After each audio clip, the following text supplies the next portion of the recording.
Nakapagtala ang Taal Volcano Network ng 102 volcanic earthquakes sa nakalipas na 24 na oras. Ayon sa PBOX, kabilang sa naitalang pagyanig ang 16 na low-frequency volcanic earthquakes at 86 na volcanic tremor.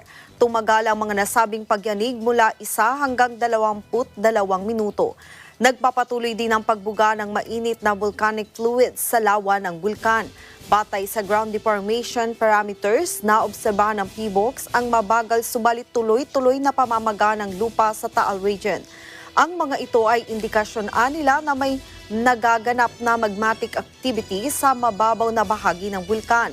Nananatili naman sa alert level 2 ang Taal Volcano at mahigpit pa ring ipinagbabawal ang pagpasok sa permanent danger zone ng bulkan, partikular sa Taal Volcano Island lalo na sa bisinidad ng main crater at sa daang Castilla Fissure.